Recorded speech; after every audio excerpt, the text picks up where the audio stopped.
നമസ്കാരം. ഇരിങ്ങാലക്കുട വോയിസിന്റെ മറ്റൊരു വീഡിയോയിലേക്ക് സ്വാഗതം. ഞാൻ രാഹുൽ അശോകൻ. ലോക്സഭാ തെരഞ്ഞെടുപ്പിന്റെ തീയതി പ്രഖ്യാപിച്ചതോടുകൂടി രാഷ്ട്രീയ പാർട്ടികളൊക്കെ തന്നെ നെട്ടോട്ടത്തിലാണ്. പരമാവധി ആളുകളെ കാണുവാനും വോട്ടുറപ്പിക്കുവാനുള്ള ഈ തന്ത്രപ്പാടിലാണ്. ദേശീയ തലത്തിൽ തന്നെ ഏറെ ശ്രദ്ധയാകർഷിച്ച ഒരു മണ്ഡലമായി കേരളത്തിലെ തൃശൂർ ജില്ല മാറിയിരിക്കുകയാണ്. സ്റ്റാർ സ്ഥാനാർത്ഥിയായി സുരേഷ് ഗോപിയും മുൻ കൃഷി വകുപ്പ് മന്ത്രിയായ വി എസ് സുനിൽകുമാറും അതോടൊപ്പം തന്നെ MP ആയിട്ടുള്ള കരുണാകരന്റെ മകൻ കൂടിയായ കെ മുരളീധരനും ഒക്കെ തന്നെ കളം നിറയുമ്പോൾ തൃശൂർ ജില്ലയിലെ രാഷ്ട്രീയ പോരംഗം കൊഴുക്കുകയാണ്.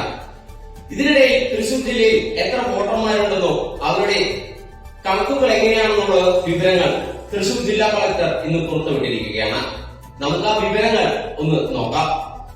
ലോക്സഭാ തെരഞ്ഞെടുപ്പ് 2024 ഒരുക്കങ്ങൾ തൃശൂർ ജില്ലയിൽ പുരോഗമിക്കുന്നതായി ജില്ലാ കളക്ടർ VR കൃഷ്ണതേജ അറിയിച്ചു. തൃശൂരിൽ ഇത്തവണ 25,90,721 വോട്ടർമാരാണുള്ളത്. ഇതിൽ തന്നെ 13,52,552 പേർ സ്ത്രീകളും 12,38,114 പേർ പുരുഷ വോട്ടർമാരും 55 ട്രാൻസ്ജെൻഡർ വോട്ടർമാരുമാണുള്ളത്. 85 വയസ്സിലധികം പ്രായമുള്ള വോട്ടർമാർ 25,489 പേരാണ്. 26,747 ഭിന്നശേഷിക്കാരായ വോട്ടർമാരുമുണ്ട്. തൃശൂർ ജില്ലയിൽ ആകമാനം 1,194 ലൊക്കേഷനുകളിലായി 2,319 പോളിംഗ് സ്റ്റേഷനുകളുമുണ്ട്.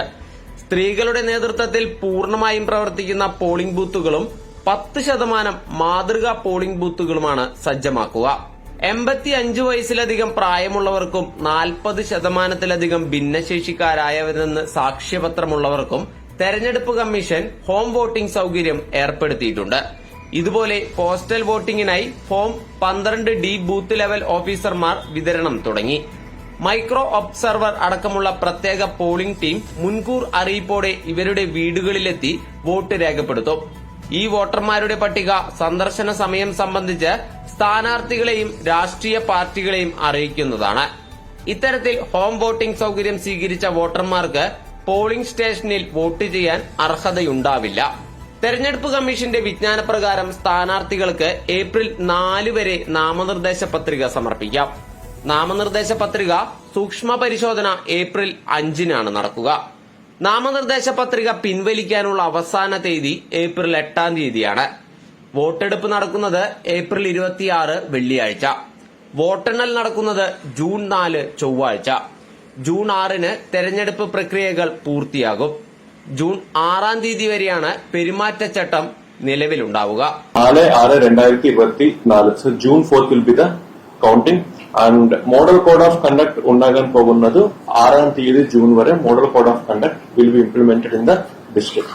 കൂടാതെ ജനുവരി 22-ാം തീയതി നമ്മൾ ഒരു വോട്ടർ പട്ടിക പ്രസിദ്ധീകരിച്ചിട്ടുണ്ട്. ആ വോട്ടർ പട്ടികയിലുള്ള ഒരു സ്റ്റാറ്റിസ്റ്റിക്സ് ആണ് നമ്മുടെ ജില്ലയിൽ ടോട്ടൽ 13 മണ്ഡലങ്ങളിൽ LIC-യിൽ ടോട്ടലുള്ള വോട്ടർമാരുടെ എണ്ണം 25,90,721.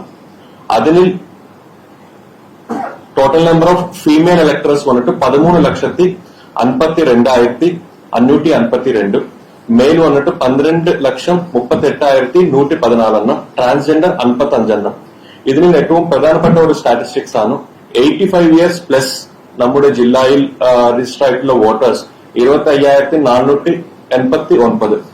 ടോട്ടൽ PWD വോട്ടേഴ്സ് നമ്മുടെ ജില്ലയിൽ മാർക്ക് ചെയ്തിട്ടുള്ളത് 26,747.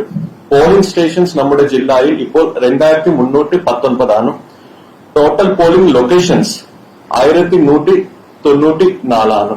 സോ ഒരു പോളിംഗ് ലൊക്കേഷനിൽ 2-3 പോളിംഗ് ബൂത്ത്സ് ഉണ്ടാകും. അതിനാലാണ് total number of polling stations വന്നിട്ട് 2,319. ഇതിന്റെ കണക്കിന്റെ ഒരു നോട്ടും ഞാൻ എല്ലാവർക്കും കൊടുക്കുന്നുണ്ട്. കൂടാതെ ഒരു പ്രത്യേക ഒരു അറിയിപ്പാണ്. അങ്ങനെ എല്ലാവർക്കും അറിയാം, ഡിഫറെന്റ് ഫോംസ് ഉണ്ട്. ഫോം 6 ഉണ്ട്, ഫോം 7 ഉണ്ട്, ഫോം 8 ഉണ്ട്. ചില ഫോംസ് ഫ്രീസ് ചെയ്തിട്ടുണ്ട്, ചില ഫോംസ് ഇനിയും നമ്മൾ എടുക്കുന്നു.